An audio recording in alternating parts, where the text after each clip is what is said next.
En vrai, là, je suis en train de raconter n'importe quoi. Parce qu'on a perdu le match, ça sert à rien de chercher des excuses, je sais même pas ce que je raconte, je suis fatigué. Que les fans de l'Olympique de Marseille se rassurent, si vous dormez mal depuis 2 jours et que vous écoutez ce podcast avec de grosses cernes, c'est tout à fait normal. Nous 4, on est dans le même état. Bonjour à tous, bienvenue pour le deuxième épisode de Retour du Stade, votre podcast hebdomadaire sur l'actu du sol olympique, qualifié en Ligue des Champions. Et pour m'accompagner cette semaine, toujours l'équipe type, à commencer par celui qui m'a prêté sa casquette de présentateur et qui met chaque jour la barre un petit peu plus haute dans son émission J'irai débrief chez vous. Salut Younes, comment ça va? Salut Max, merci beaucoup pour l'introduction. J'ai entièrement confiance en toi pour être au moins au niveau, si ce n'est plus, pour l'animation. Et Non salut mais Marwan, la salut Optier. grosse pression quand même, on va pas se le cacher. Le second, c'est celui qu'on surnomme MB, pas forcément parce qu'il raffole de la charnière Medina-Balerdi. Salut Merwan, comment ça va? Salut à tous les amis, bah écoute, ça va, on fait avec hein, après la petite déception d'hier soir, mais on aura l'occasion d'y revenir. Salut à tous les gars. Et enfin, last but not least, celui qui distille désormais des petites palettes vidéo. On vous invite à aller les regarder si ce n'est pas déjà fait. Comment ça va au petit? Ben, ça va très bien, Max, en espérant que toi, Younes et Maron aussi.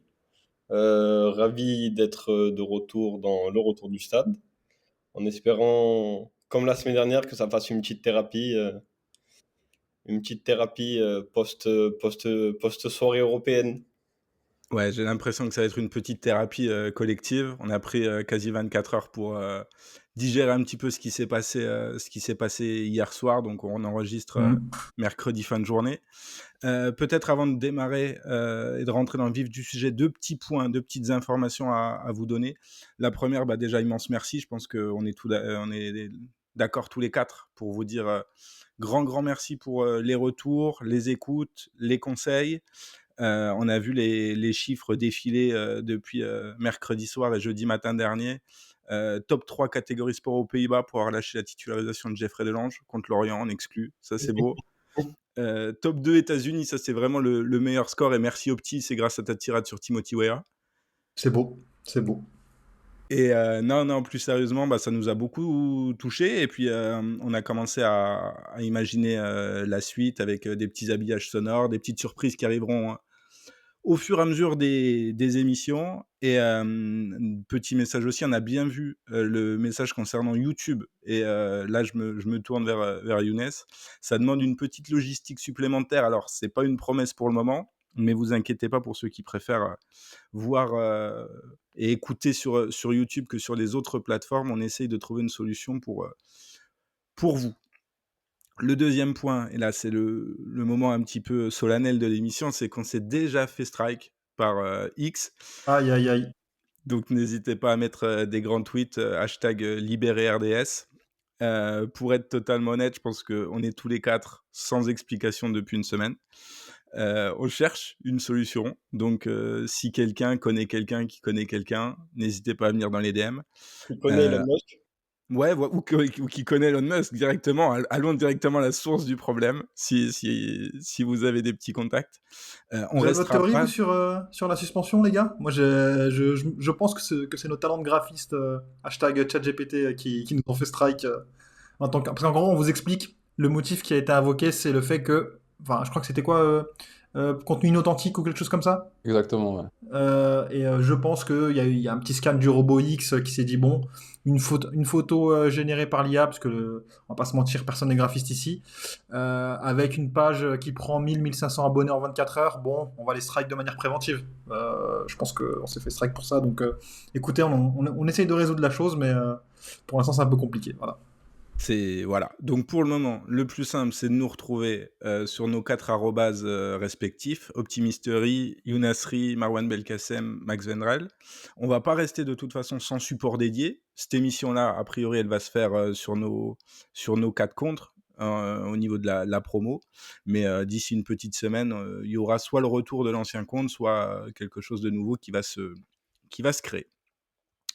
Maintenant que tout ceci est dit, messieurs, je crois qu'il va être temps de rentrer dans le vif du sujet et de parler un petit peu ballon avec... on va commencer par arracher le sparadrap tout de suite, hein, Real OM.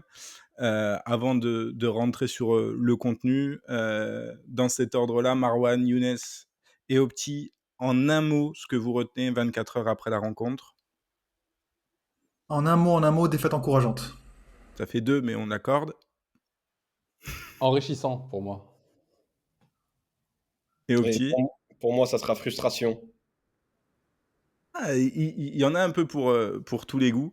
Premier point qu'on va aborder, et pareil, on va rentrer tout de suite dans la grosse problématique, cette main de Medina.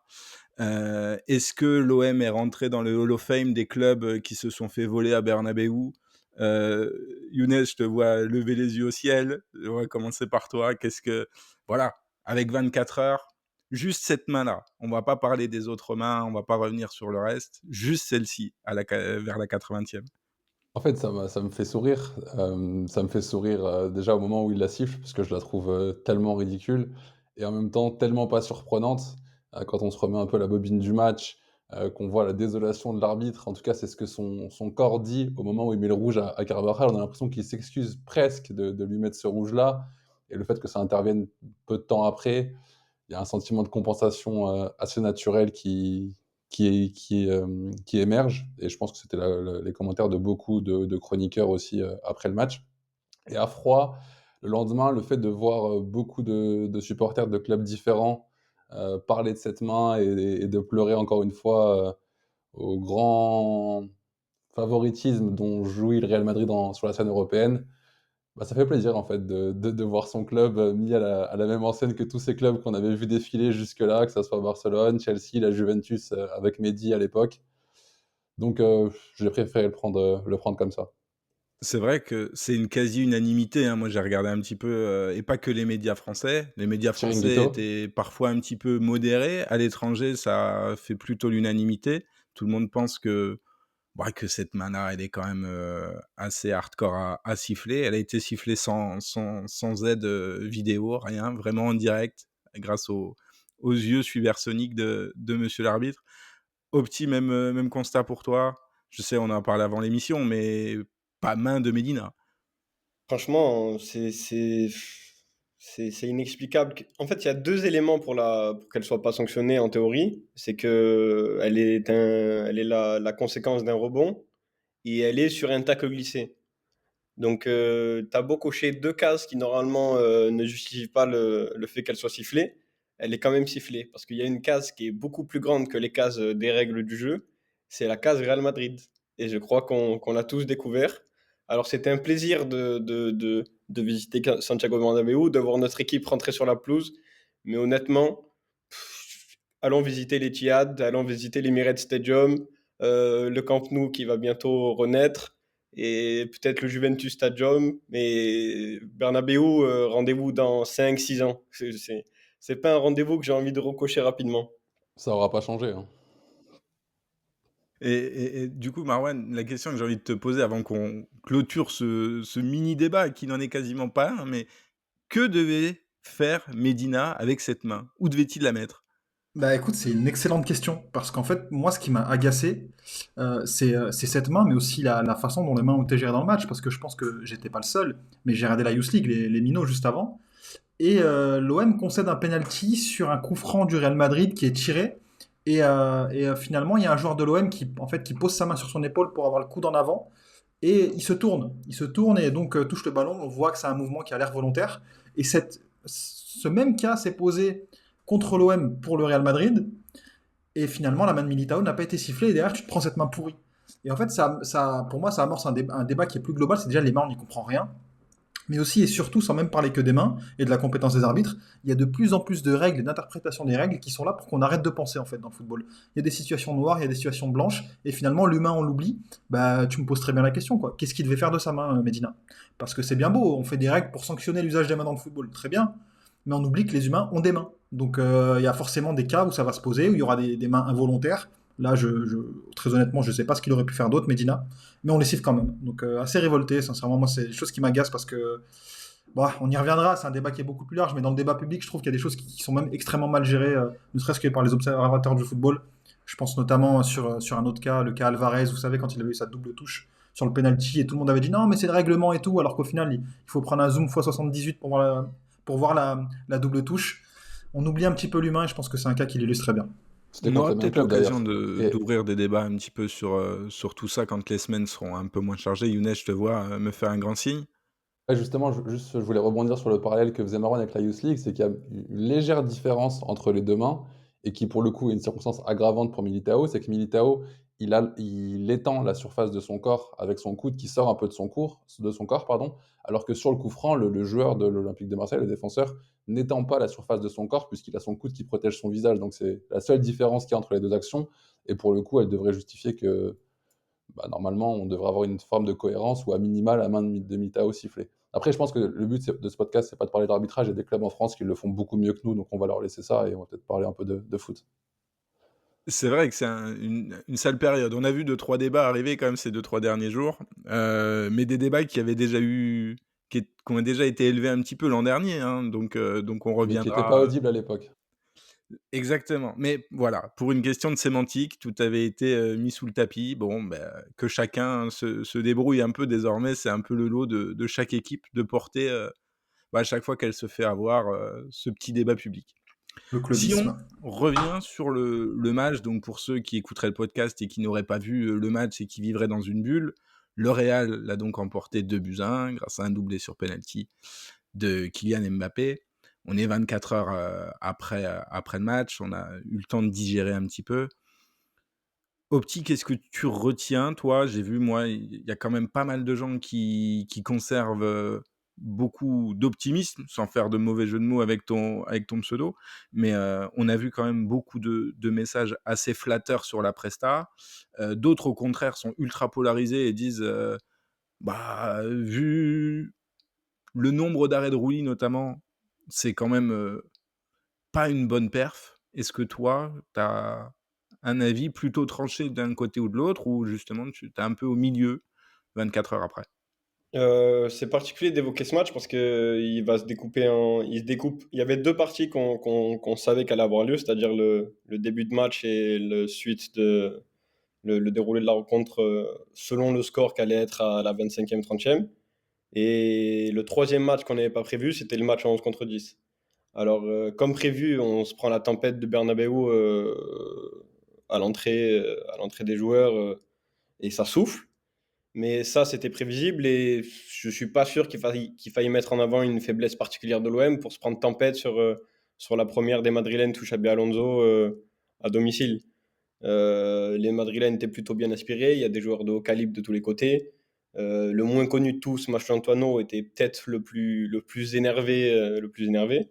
Donc l'OM prend tempête sur les 30 premières minutes. Euh, c'est normal. On n'encaisse pas. Malgré tout, on s'affole pas. Alors il y a quelques errances, ballon au pied à la relance, mais l'OM garde le cap de vouloir ressortir des ballons bas. Et c'était pas gagné d'avance, quoi. Tu pouvais te dire qu'après la première passe ratée, le premier contrôle approximatif, tout le monde allait s'affoler. Alors, il y en a qui sont restés très scolaires et qui n'ont pas eu de bouteille d'oxygène pour le coéquipier. Il y en a un autre que j'évoquerai plus tard qui, pour moi, a fait beaucoup de bien à l'Olympique de Marseille.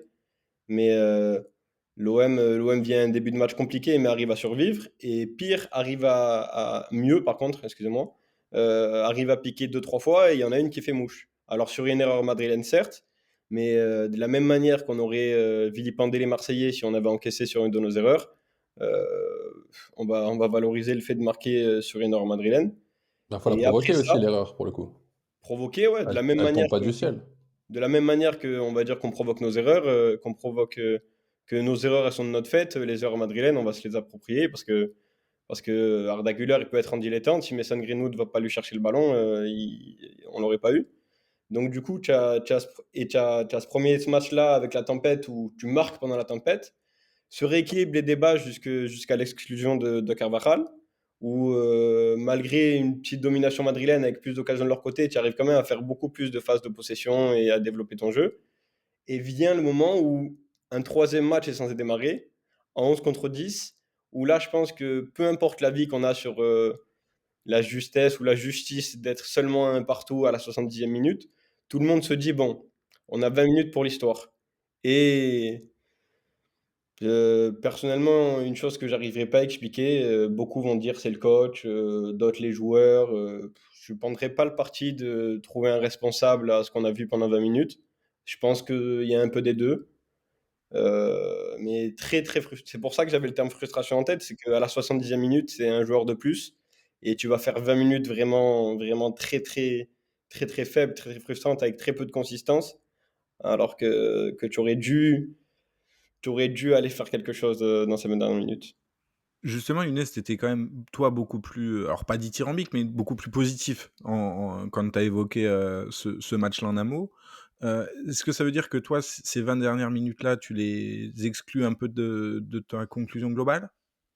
Hem, Au-delà de ça, j'étais, assez, on va dire, optimiste et positif sur l'ensemble de la rencontre, surtout par rapport aux déclarations d'après-match. Au coup de sifflet final, je suis un peu bouleversé, je sais pas trop à quoi m'en tenir parce qu'on a eu à boire et à manger dans ce match-là. Il y a beaucoup de choses très positives, mais dans le même temps, il y a aussi beaucoup de choses, assez inquiétantes et Opti résumait très bien le début de match où on s'est un peu liquéfié, on a concédé énormément d'occasions.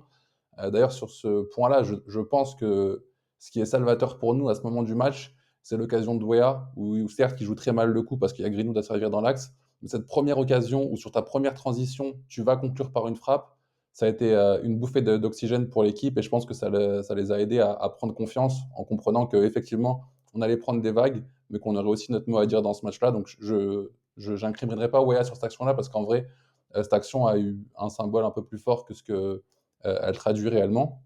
Et je disais enrichissant parce que sur les conférences d'après-match, j'étais curieux de savoir comment l'équipe allait prendre cette prestation et ce résultat. J'avais peur qu'on se voit un petit peu plus beau que ce qu'on a été réellement et que finalement on se dise ah bon, on n'est pas passé si loin, ça veut dire qu'on est très bien, etc.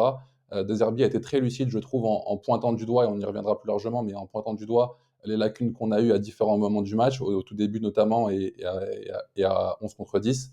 Et surtout, il a été satisfait, il a pu certifier quelques principes de jeu, et je pense que l'équipe a aussi pris conscience que tout ce qu'ils ont appris l'année dernière, ils sont capables de le mettre en place à ce niveau de jeu, et je pense que c'est un message positif pour tout le monde. Et juste avant de vous lancer, les amis, sur les joueurs et de faire un petit zoom, pas forcément de tous les acteurs, mais de quelques-uns. Marwan, toi, tu disais des fêtes encourageantes. Collectivement, qu'est-ce que tu ressors d'encourageant? C'est la capacité à plier sans trop rompre? C'est au contraire la capacité à scorer, dans des moments compliqués? Dis-moi. En fait, plus que la prestation en elle-même, c'est la voix qu'elle montre qui m'a encouragé parce que je pense qu'au final, si tu ressors du Bernabéu en disant mince, on aurait pu gagner, alors que tu es l'Olympique de Marseille et après autant d'années où tu as mangé ton pain noir, c'est que finalement tu as atteint un niveau où tu peux dire que les plus grandes équipes européennes, tu peux les chatouiller. Et c'est en cela que pour moi c'est encourageant. Parce qu'effectivement, tous les défauts que vous avez brillamment évoqués, Younes et Opti, ils sont là. Euh, voilà, je crois que le Real Madrid il génère 3 fois plus d'XG que toi dans le jeu. Évidemment, il y a des erreurs qui n'ont pas à être là. Évidemment, on peut parler de la personnalité. Moi, je pense que les joueurs sont un peu prisonniers du plan de jeu, mais c'est pas que de la responsabilité. C'est aussi la façon dont on la représente. Donc, comme l'a dit Opti, difficile de pondérer joueur ou entraîneur de qui c'est la faute. Mais au final, tu te retrouves dans une équipe qui est encore en cours de formation, avec énormément de recrues qui ont été incorporées, des pièces maîtresses, Naïef Aguerd qui n'est pas là, Pachao qui n'est pas encore en forme, qui lui pour le coup il rentre en cours de match, mais on voit bien qu'il n'est pas encore à 100%. Vermeuren aussi, on voit qu'il est encore un peu timoré. Tu as énormément de choses qui ne sont pas encore assemblées, et pourtant tu ressors du Bernabéu en te disant on aurait pu gagner. Donc pour moi, en fait, ça m'a encouragé dans le fait que cette équipe avait besoin peut-être d'un petit peu de temps ensemble pour qu'on puisse constater son véritable plafond, parce que je pense qu'hier, et c'est aussi vrai pour le Real Madrid qui démarre un nouveau cycle, mais vu qu'on parle de l'OM, on le dit aussi, cette équipe, elle a du potentiel. Cette équipe, rarement en tout cas, j'ai vu une équipe de l'OM qui était capable d'inquiéter des équipes européennes aussi grosses, en tout cas pas depuis longtemps, pas depuis le jeu Gonzalez. Donc c'est en ça que pour moi, en tout cas, ça m'encourage, parce qu'au-delà de tous les défauts qu'on a vus, il y a quand même quelques très très bons signes à ressortir de cette équipe hier soir, à commencer par la lucidité, comme le disait très bien Younes, la lucidité de Roberto De Zerbi en fin de match. Prends la main qui veut sur la question, mais c- on a quand même vécu ces dernières années plus de grosses déceptions et de honte que de moments de fierté avec le club. Alors, En Ligue des l'idée n'est Champions? pas de tirer à boulet rouge sur toutes les années, mais notamment dans les grands matchs, on a quand même vécu 2-3 soirées à regarder le plafond pendant très longtemps. Est-ce que hier, vous étiez fiers de la presta, du score et globalement du visage? Je veux prendre la parole là-dessus parce que je veux pas qu'on croie que le mot frustration a été choisi parce que l'équipe ou les choix du coach m'ont frustré. Au contraire, en fait, c'est de s'être créé la fenêtre pour aller chercher un résultat à Madrid et le sentiment de ne pas être allé au bout du truc après le passage en 11 contre 10, ma frustration, elle est là. Parce que sinon, au-delà de ça, de la 0 à la 70e, alors comme on l'a dit, il y a la tempête, mais l'OM s'est créé la fenêtre pour aller taper le Real Madrid chez lui et en fait est resté devant alors que on avait tout fait pour on avait tout fait pour aller chercher ce résultat. On s'était créé les circonstances pour le faire et malheureusement on n'a pas réussi à le faire. Mais sinon, à la presta au global, je pense que n'importe quel suiveur de l'Olympique de Marseille aurait signé. Euh, Il y a quelques phases de jeu dans le match qui montrent que Real Madrid ou pas Real Madrid, Bernabeu ou pas Bernabeu, tu es capable de poser la balle et de faire tourner le ballon. Tu es capable d'aller leur faire mal. Donc c'est plutôt gratifiant comme match. Quand Dani Carvajal est obligé de couper le souffle à Timothy Weah à la demi-heure de jeu, c'est que quand Carvajal est obligé de sortir ces armes-là, c'est qu'en général, le Real Madrid n'est pas souverain. Et on le voit aux réactions des Madrilènes sur l'obtention des deux pénaltys. Enfin, j'ai vu des Madrilènes célébrer l'obtention des pénaltys contre l'Olympique de Marseille. Je ne pensais pas avant le match que ça se jouerait à une décision arbitrale dans leur sens, quoi. Genre, Et puis justement, par rapport à ça, au petit, t'as vu Xabi Alonso en conférence de presse avant match, quand on l'interroge sur est-ce qu'il y a pénalty ou pas? S'il y avait 4-1, 5-1, il aurait dit oui, bah je pense que ça a été un peu généreux envers nous. Mais par tu contre vois, là, ça se joue sur ce péno-là, donc il fait ah bah je sais pas, j'ai pas trop revu les images. Et ça va dans le sens de ce que tu dis. C'est que le Real Madrid a été mis en difficulté, donc les mecs sont un peu honteux de dire bah c'est vrai que le match on nous l'a un peu donné entre guillemets sur cette décision-là, tu vois. Donc Après, pardon, ouais, vas-y, Marwan, vas-y. de te couper, Non, non, vas-y, j'allais vas-y. juste dire par rapport à la frustration qu'évoque Opti. Alors, je vais le dire sur un ton assez provocateur, donc prenez-le comme tel, mais en y réfléchissant, et on est 24 heures après, donc c'est aussi pour ça que j'ai cette réflexion, mais je me dis que on n'a pas assez montré hier pour repartir avec la victoire. Et je m'explique, je trouve qu'on a beaucoup plus montré de promesses intéressantes qui vont demander à être confirmées contre l'Ajax, et j'y reviendrai après, moi c'est particulièrement le match contre l'Ajax que j'attends. Je trouve que c'était un peu trop tôt pour repartir avec le scalp du Real Madrid et une victoire au Bernabeu hier soir par rapport à ce qu'on a proposé. Je Ah, trouve que t'es idéaliste là. non, dans la construction de l'équipe, dans le chemin qu'on est en train de prendre, j'ai peur que cette victoire, elle aurait pu être un peu trop belle par rapport à ce qu'elle était réellement. Et donc, du coup, c'est comme ça que je me suis rassuré et c'est un peu comme ça que j'ai fait ma thérapie personnellement. C'est que je me suis dit, on est sur le bon chemin. On a perdu, certes, mais on a perdu d'un écart relativement faible, pardon, et qui doit pouvoir te rassurer sur le fait que tu es capable de faire de grandes choses. Tu parlais d'histoire à un moment donné, Opti, tout à l'heure, quand tu débriefais le match. L'histoire, elle peut arriver en février. Le moment fort, c'est en février qu'on doit le vivre. Pour le coup, à la J1, bon, c'est 3 points. J'aurais été ravi d'actualiser le classement toute la journée pour voir que l'OM est dans les 8 premiers aujourd'hui. Mais dans les faits, c'est pas là qu'on va la vivre, l'histoire. Donc, j'accepte que on perde hier et ça augure, je trouve, de belles choses. non, Ah, me dis- ça, je te rejoins à 100%, tu vois, parce que je pense que avant même le calendrier et avant même le tirage au sort, si on nous demande où c'est qu'on va cocher les points que l'Olympique de Marseille va marquer sur sa phase de ligue, les 3 points, enfin le déplacement contre le chapeau 1, personne coche des points. J'ai plus le chapeau en tête, mais là pour le coup c'est le déplacement au Bernabeu. Au moment du tirage au sort de Ricardo Caca, personne se dit la qualif de l'OM, on va aller la chercher là. Et je suis d'accord avec toi que on ne mérite pas la victoire et ceux qui vont prendre la production de XG ou tout autre paramètre ou bilan statistique n'ont pas tort. Mais la réalité, c'est que le moment où tu te fais éclater dans les XG ou dans la production offensive, c'est la première mi-temps, et tu ressors de celle-ci à un partout. Et vient la deuxième, et entre le penalty, entre le carton rouge, le penalty, enfin de la 45e à la 81e, tu es très très loin de subir comme en première mi-temps. Donc c'est là où ma frustration est née en fait. On s'est créé la fenêtre. Rouli a entretenu cette possibilité de prendre des points et il nous échappe. Mais sinon, comme tu le dis, la campagne de l'AOM ne s'arrête pas là. Et au contraire, je pense que beaucoup, beaucoup d'entre nous, parmi les supporters marseillais, vont vont l'aborder avec beaucoup plus de sérénité et même d'ambition suite à ce déplacement à Madrid. Donc, la défaite, le mot de Marwan, c'était défaite encourageante. Le tien, Younes, j'ai oublié, mais ça aurait pu être les miens, tu vois. Enrichissante. Enrichissante, c'est les deux points vont très bien. Parce que les quelques minutes, les quelques phases de jeu qu'on a à Madrid, moi j'aurais signé en fait pour ce match-là en fait. Pour un match où tu montres de temps à autre ton visage et ce que tu travailles depuis un an. Et franchement, j'aurais signé. Donc, Juste avant de te laisser la parole, Marwan, moi là où je suis pas trop d'accord avec toi, Younes, c'est que je pense que tous les points sont bons à prendre. Ça va peut-être pas se jouer à grand-chose. Et c'est un débat qu'on aura peut-être en fin d'émission par rapport à la Ligue 1, où il faut peut-être moins regarder le classement à l'heure actuelle. Mais pour la Ligue des Champions, l'an dernier, il y a quand même pas mal de clubs français qui ont fait des belles perfs assez rapidement. Je me souviens, ça faisait un peu les gros titres, un peu la Ligue 1 qui roule sur toute l'Europe l'an dernier, après 1 ou 2 journées ou 3 journées peut-être de Ligue des Champions. Et ça leur a donné une dynamique pour quasiment toutes aller loin, ou en tout cas se retrouver en février.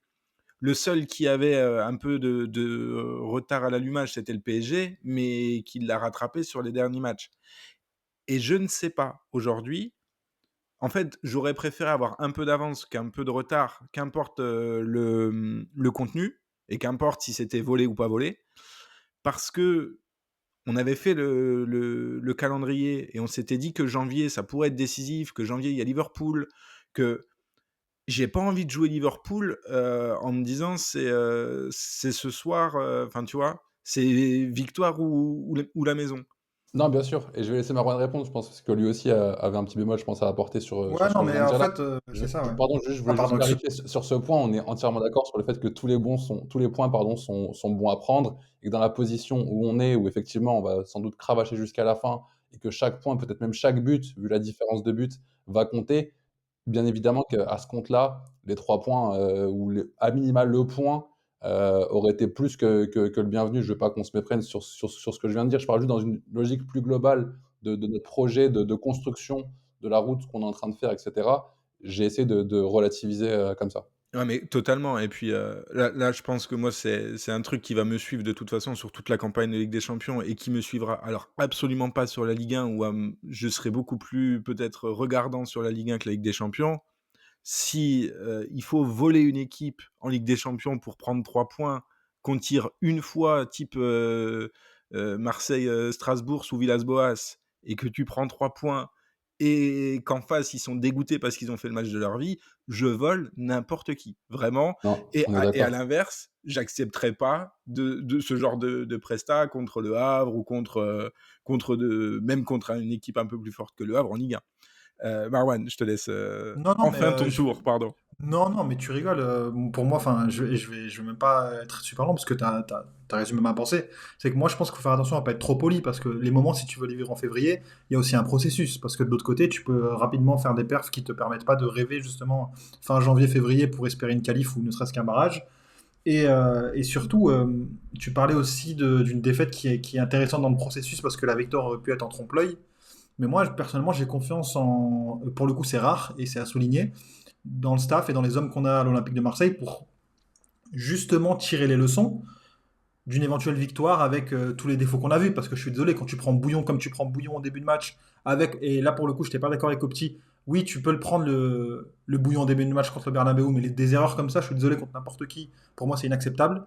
Il y a quand même des choses qui sont très très dures à avaler sur ce que j'ai vu hier. On aura l'occasion d'en revenir, notamment quand on évoquera le milieu de terrain ou certains points en défense.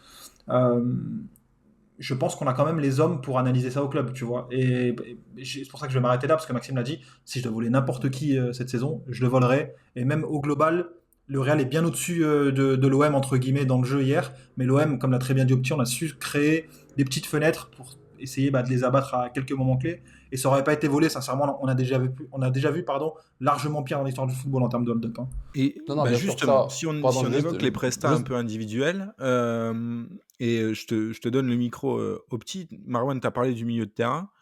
Est-ce que toi, alors, on le rappelle, Kondogbia, O'Reilly, Højbjerg, euh, qu'est-ce que tu retiens de ce trio qui, moi je ne l'avais pas vu venir personnellement avant le match, Hem, il a été beaucoup évoqué, dans les médias et sur les réseaux depuis hier. On a lu enfin, personne n'a le même avis, j'ai l'impression, sur tout ça. Toi, à ce niveau-là, où est-ce que tu te situes? Je pense qu'on a tous été surpris, de la composition de départ, et le choix du trio au milieu. Autant Kondogbia, Højbjerg, on pouvait s'y attendre parce qu'on imaginait mal, RDZ, se présenter pour la première en LDC sans l'un de ses hommes forts de l'année dernière et sans un de ses hommes de base. Kondogbia sur la lancée de Lorient était méritant et on pouvait comprendre qu'il veuille solidifier le milieu avec de profils plus défensifs sur le papier. Le choix le plus étonnant, c'était O'Reilly, parce que c'était pour ça la première au Bernabeu, c'est particulier. Mais entre son entrée vendredi soir et la blessure de Gouiri et là, la titularisation, on peut comprendre qu'il apprécie beaucoup de joueurs. Alors, on va laisser le temps aux joueurs de montrer pourquoi. Parce que moi, honnêtement, même s'il y a ce petit côté esthète, on sent qu'il a un beau rapport au ballon et tout. Moi, déjà, sur le principe, un Tu meneur. l'air fatigué, tu l'air fatigué de l'arrivée. Il va jamais au duel, sérieusement. En fait, le principe d'un meneur de jeu qui dépasse le mètre 85, c'est soit dans l'histoire du foot, on est sur un world class, pardon, soit on est sur un profil à la con. Et j'ai bien et pour le coup, j'ai bien l'impression qu'on a tiré ce profil-là. Alors après, je demande qu'à être démenti, hein. J'ai pas regardé Brighton, j'ai pas regardé le Celtic et même son CV, enfin, Celtic, Brighton, il se fait exfiltrer au bout d'un an alors que c'est un club, admirable sur les bascules et sur le fait qu'ils te prennent un mec, de seconde classe et te l'envoient en première classe. 24 ans, il a démarré qu'un seul match en sélection danoise. Euh, Franchement, tu peux comprendre pourquoi tu l'as tiré au dernier jour du mercato, honnêtement. En prêt, qui plus est. En prêt, qui plus est. J'ai pas cet avis-là, moi, sur O'Reilly. Genre, je comprends que tu cette lecture-là sur le match parce que j'ai trouvé trop discret, sincèrement. Mais pour moi, c'est pas un meneur de jeu. Et Non, mais il est venu pour ça. Mais vas-y, vas-y. Je te laisse. je pense même pas qu'il soit venu pour ça. En fait, je pense que c'est un joueur qui excelle dans les demi-espaces. C'est un joueur qui a vraiment une vraie intelligence, une intelligence de jeu, pardon, pour se passer entre les lignes, pour faire la petite remise au bon moment et pour peut-être rabattre une frappe dans la lucarne si ça revient sur lui. Mais par contre, il y a un truc qui est hyper ambivalent, c'est que il a pas les qualités de ses points forts physiques. C'est C'est-à-dire que ça. le mec fait plus d'un mètre 85, mais au duel, il était jamais là hier. Bon, son abattage, il court, il n'y a pas de souci, mais je l'ai pas non plus vu gratter un nombre exceptionnel de ballons. Il n'est pas très rapide non plus, parce que souvent, sur des profils qui sont grands et offensifs, c'est souvent des mecs qui vont vite ou qui peuvent atteindre une vitesse de pointe intéressante. J'ai pas l'impression que ce soit le cas. Il a une motricité qui me laisse penser que c'est même le contraire. Sa Et que vélocité, surtout, Marwan. Ouais, c'est compliqué. C'est compliqué en fait. Il a un demi-profil. J'attends de le voir. Et surtout, je pense que pour que ce soit un profil qui fonctionne, c'est qu'il faut qu'il y ait énormément de mouvement et une équipe qui fonctionne autour de lui. Ce qui n'est pas encore le cas. Donc moi, je lui laisse encore un peu le temps parce que je pense qu'il a quand même des qualités indéniables, hein. Moi, j'ai vu des changements de direction sur les transmissions. C'était quand même assez précis. Ça se glissait entre deux trois joueurs madrilènes. C'était bien dosé et dans le tempo de la course. Donc c'était Wea donc de côté gauche à côté droit. De côté droit, côté gauche, pardon. Donc, je vais pas m'en satisfaire parce qu'effectivement, hier, moi, ça m'a intrigué. Je trouve que c'était un peu un poids mort offensivement. Mais je le condamnerai pas pour autant. Même Non, mais non, je suis d'accord avec toi en plus Juste, sur les points forts du mec parce que l'action de Wea que tu évoquais tout à l'heure, la première où il la met au-dessus, c'est lui qui, d'un ballon très bien senti, envoie en profondeur Wea et qui va lui laisser le temps à Wea de maîtriser son ballon et après aller travailler Carvajal. Il y a quelques passes bien senties à un moment, mais honnêtement, pour les défauts qu'il a, il peut pas avoir ce que j'aime bien en ce moment appeler les rendez-vous manqués. Il y en a plusieurs dans le match où ouais. il doit envoyer au BAM, où il doit trouver une place plus tranchante et il est trop scolaire. Le côté scolaire d'Ogbert, honnêtement, au revisionnage, il m'a moins énervé que sur le direct.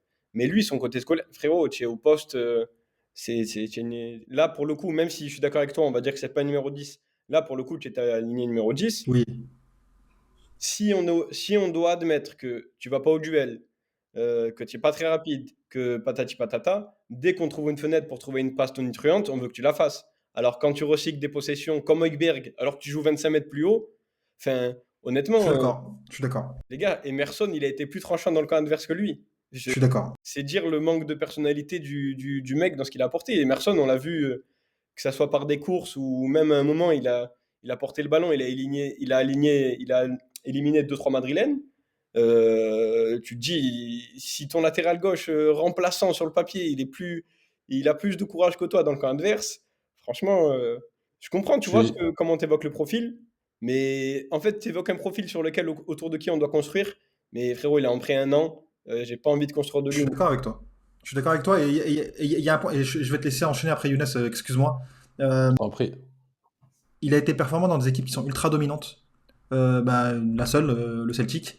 Et hier, c'est pas un match dans lequel où l'OM va ultra dominer, être hyper haut sur le terrain, parce que je pense que du coup, c'est un mec, quand il tourne autour de l'attaquant, il peut être hyper utile justement dans ses seconds ballons, mais par contre à terre, et c'est ça qui est assez frustrant, parce que tu perds Rabiot, un mec qui excelle dans les duels aériens, tu vas prendre O'Reilly qui n'y va pas.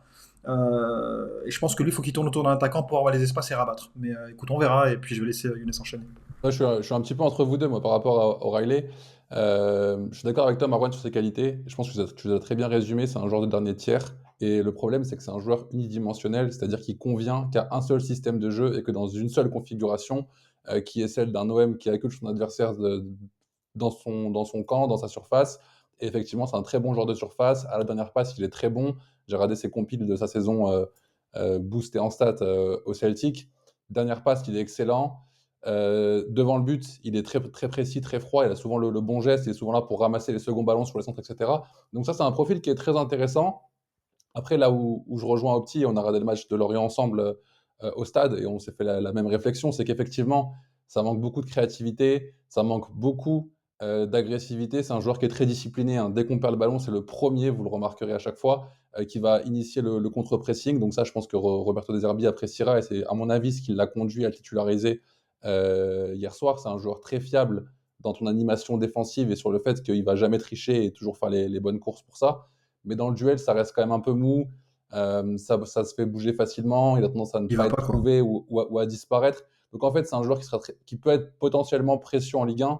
Mais là où je rejoins Opti et du coup je me situe vraiment entre vous deux, c'est que ok, je vois ses qualités, mais je pense pas que ce soit un joueur qui soit fait pour nous sur ces matchs-là. Et je suis pas sûr que ce soit un joueur qui me fasse lever de mon canapé cette saison. Je demande qu'à être contredit également. Et pour compléter le milieu de terrain, il va falloir ouvrir le dossier du double pivot. Ils ont passé une bonne partie du match à courir après le ballon. Ils n'ont pas toujours, à mon sens, bien exploité les ballons qu'ils ont eus. Et notamment sur la fin de match, c'est vrai que ce milieu de terrain qui a été retouché avec Vermieren qui est rentré à la place de Kondogbia, n'a pas excellé au moment où justement l'OM, comme tu le disais Opti, avait une vingtaine de minutes pour mettre le pied sur le ballon, faire mal, faire avancer le bloc et faire reculer celui du Real, etc. Mais si on revient sur le double pivot envoyé d'entrée, bon, je vous vois tous un peu sourire quand je suis un peu tatillon, mais alors il y avait sans doute pas mieux à envoyer, mais est-ce que c'était pas ça le véritable problème de la première période, ce double pivot, Younes? C'est une excellente question et j'ai envie de dire, on commence par lequel? Est-ce qu'on commence par celui qui s'est Allez, commence caché, par Højbjerg. C'est mon qui a petit fait, préféré des deux. qui a fait Le dossier sera peut-être plus long. qui a fait le chef de gare, qui est ton joueur le plus expérimenté, ou à tout du moins celui qui est le plus expérimenté dans les joutes européennes, qui dès la première minute de jeu fait une super remise pour Mbappé et t'envoie le signal qu'aujourd'hui, s'il peut te planter, il va le faire. Ou alors on parle de Kondogbia qui pour le coup a alterné entre le très bon et le relativement médiocre par séquence. J'ai envie de commencer par Højbjerg du coup, puisque tu m'as lancé Max. Très déçu du match d'Højbjerg hier. Je trouve que pour le coup, le match contre Lorient où il n'était pas là m'avait redonné foi en Kondogbia dans ce poste-là, dans ce poste devant la défense pour le coup, parce qu'on avait une animation un petit peu différente de celle d'hier. J'avais trouvé Geoffrey particulièrement excellent contre Lorient et j'avais bien aimé l'utilisation qu'on a faite de lui et j'avais le sentiment qu'on a peut-être trouver un poste qui pourrait lui convenir à merveille, ce poste de sentinelle un petit peu, même si on joue à 3 derrière. Il est chargé d'être devant la défense et il a beaucoup moins d'espace à couvrir dans la largeur du terrain. Et c'est là qu'il est beaucoup plus intéressant quand il est concentré dans cette zone vraiment axiale. On a pu exploiter son impact physique, ça c'est très important. Sa qualité de compensation dans un espace réduit, et tant qu'il n'a pas la largeur du terrain à couvrir, c'est OK. Et avec ballon, il a beaucoup de personnalité aussi. Et ça, hier soir, ça nous a fait beaucoup de bien. Donc Højbjerg, je trouve, j'en parlais déjà dans mon podcast auquel tu faisais référence tout à l'heure, mais il a tendance à cristalliser beaucoup trop de ballons, à venir chercher des ballons très faciles pour un milieu de terrain. Quand tu es en manque de confiance, c'est trop facile de venir dans les pieds de tes défenseurs pour demander la balle, faire un appui remise. À la fin du match, tu ressors avec 98 ballons touchés, mais qu'est-ce que tu en as fait de ces 98 ballons?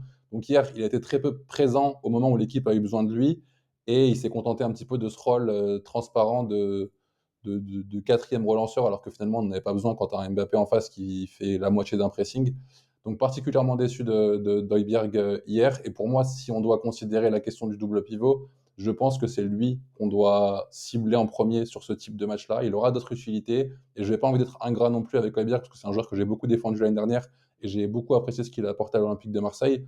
Mais je crois qu'on a atteint un niveau de jeu dans lequel on n'a plus réellement besoin de lui, ou à tout du moins plus autant besoin de lui. Et ça, je pense qu'il faut qu'il l'entende. Moi, je vais rebondir là-dessus parce que je voulais l'aborder tout à l'heure, mais on a, on a vrillé sur notre ami Matt O'Reilly. Ma take, elle est celle-là, c'est que Kondogbia, si les blessures l'épargnent, je crois qu'il arrive à trouver, au-delà des blessures, s'il arrive à trouver un second souffle comme certains joueurs ont réussi à les retrouver sur une deuxième partie de carrière, il y a de grandes chances qu'il s'impose comme un titulaire parce que, comme l'a évoqué Younes, le match contre Lorient, il est excellent. Et il est autosuffisant devant la défense dans ce genre de match où tu accules dans le camp adverse et où tu peux te permettre justement d'avoir un élément de plus dans la ligne offensive. Parce que là où c'est normal que contre Madrid, on a ressorti le carré au milieu, contre Lorient, tu étais plus sur un losange avec aucun joueur sur la même hauteur que lui et un Gomez beaucoup plus haut. Et c'est d'ailleurs là où on a retrouvé un Gomez qui, je pense, on est tous unanimes à briller. Et ce Kondogbia là, même dans le match d'hier où malheureusement il gâche son match avec le penalty concédé, là où, comme l'a dit Younes, on a un Højbjerg qui fait, en fait, il fait semblant. C'est-à-dire que là où, de par nos principes de jeu, chaque ballon ressorti est du feu, parce que on fait pas ça en vain. Si on cherche à se brûler plus bas, c'est que si jamais on se brûle pas, on va réussir à créer un décalage. Et en fait, Højbjerg, il est là que pour repousser le décalage en fait. Il oriente, mais il fait jamais progresser le jeu. On passe jamais de l'étape ligne def, milieu, offensif. Il oriente et il oriente. Il dit à Medina, passe-la à Balerdi, peut-être qu'il va faire un truc. Passe-la moi, je te la remets. Patati patata. Alors que Kondogbia, certes, il se brûle quelquefois et il y a la perte de balle que Tchouaméni vient voler. Et pour le coup, Tchouaméni franchement, c'est un joueur que j'apprécie beaucoup. On comprend pourquoi il est titulaire au Real Madrid en équipe de France. Il fait une sacrée intervention sur le tac glissé en prévention sur la passe de Pavard. Et je pense déjà que le simple fait que Kondogbia se fasse chasser par Tchouaméni, Pavard aurait dû opter pour une autre solution. Mais au-delà de ça, dans un match où tu as très peu d'oxygène derrière parce que les Madrilènes viennent te chercher et que toi tu cherches à ce qu'ils viennent te chercher, Kondogbia, le mec, il ramène des bouteilles d'oxygène parce qu'il y a des feintes de corps, il y a des percées, il y a des ballons remontés. Alors, il les bonifie pas tous. Il y en a un qui est très frustrant. D'ailleurs, le premier qui remonte, il la donne à Greenwood, elle est pas bonne. Mais c'est un mec qui, dans le match d'hier, t'a amené la personnalité que tu as besoin au milieu de terrain. Et j'ai encore en tête son match au Parc l'année dernière, qui est peut-être notre meilleur gros match de la saison dernière. Enfin, peut-être le meilleur, parce que c'est le seul réussi contre le Paris Saint-Germain et que les seuls gros matchs de l'année dernière, c'est les deux contre le Paris Saint-Germain. Mais ma take est que je pense qu'il est très très souhaitable pour les supporters marseillais que Kondogbia arrive à enchaîner parce que on a de grandes chances de réussir la saison si on a un grand Kondogbia. Marwan, je te laisse rebondir sur le côté Kondogbia titulaire et l'intérêt de tout ça, comme vient de le dire au petit. Je donne juste une info et c'est peut-être aussi là-dessus qu'on a eu tendance à mal juger son début de match ou en tout cas à mettre la focale un petit peu là-dessus. au moment du penalty, donc 27e minute, penalty un petit peu, faute un peu idiote, faute peut-être évitable dans le contexte. Kondogbia, il en est déjà à sa 4e faute en moins de 30 minutes. Est-ce que c'est pas là-dessus où il a pu paraître complètement dépassé, comme l'était à un moment donné un peu toute l'équipe, hein, mais qu'on a mis la focale un peu sur lui parce que justement, il était sur les photos des fautes et des arrêts de jeu?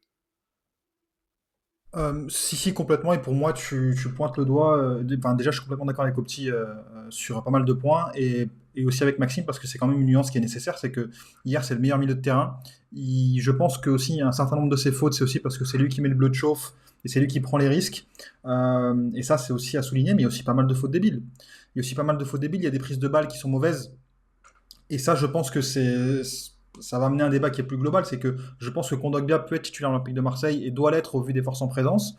Mais est-ce que c'est pas une solution qui est aussi due au fait que la planification milieu de terrain, elle doit être ajustée en janvier parce que aujourd'hui, si tu dois t'en remettre à Kondogbia, qui était un titulaire en défense centrale, qui est plutôt décevant quand même depuis son arrivée à l'Olympique de Marseille, qui est un très bon joueur, hein. Moi, sincèrement, j'étais très content quand il signe et je m'attendais à ce que le Kondogbia qu'on a vu hier soir et contre Lorient soit la norme à l'Olympique de Marseille.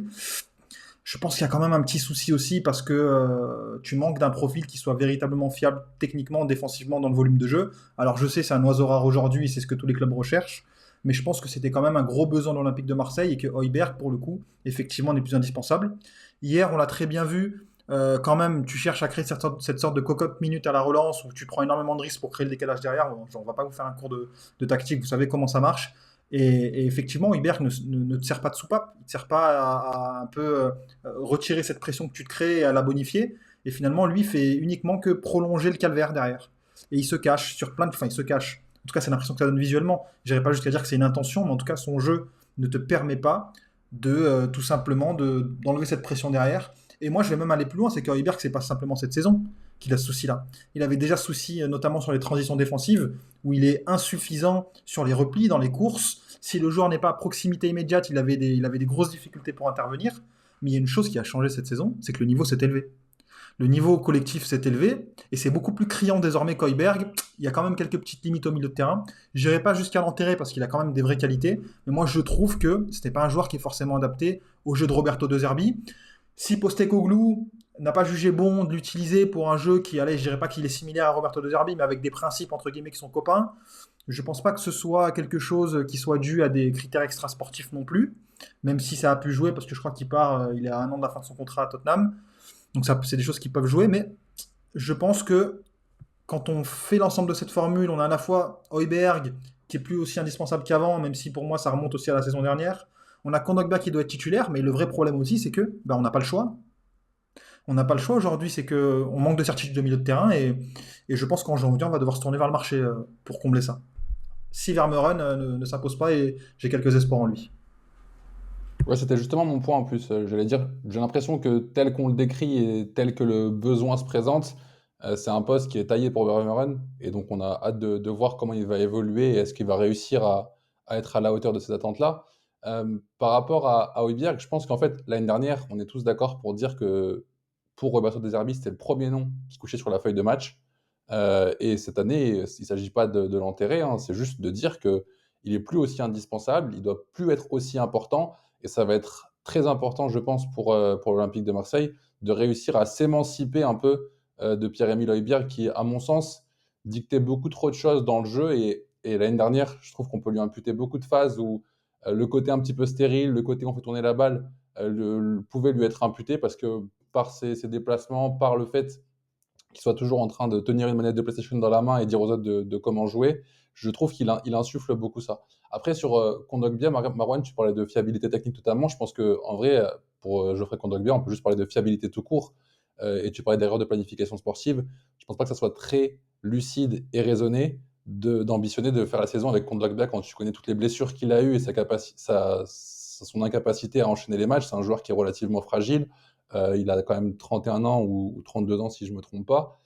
C'est quand même difficile de présager qu'il va pouvoir réussir à enchaîner tous les 3 jours et te couvrir la saison entière. Donc j'espère que Vermeuren va pouvoir apporter satisfaction et et qu'on pourra compter sur lui dans ce rôle-là pour faire souffler Kondogbia et avoir que le nectar de Kondogbia dans la saison.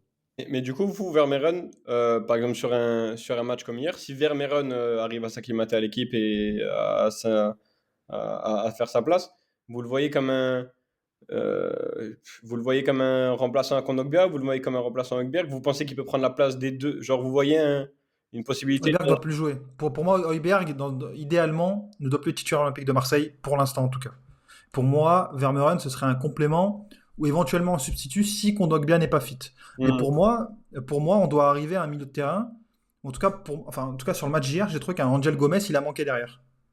J'ai trouvé qu'Angel Gomez a manqué derrière et il doit être associé à un Kondogbia ou un Vermeeren à côté de lui. Parce que Angel Gomez, voilà, il a aussi c'est pas non plus le gabarit qui va tenir une défense d'un point de vue défensif, mais c'est pas non plus le mec qui va être le moins en reste du point de vue des duels. Et je trouve que pour le coup, il a un abattage horizontal et même vertical qui peut être un peu plus intéressant que celui d'Højbjerg qui est vraiment restreint, je trouve. Mais ouais, pour moi, Vermeeren, c'est pour le coup, il peut jouer avec Kondogbia, il peut aussi le substituer, mais la vraie certitude, pour le coup, c'est que je pense qu'on doit dépasser Højbjerg.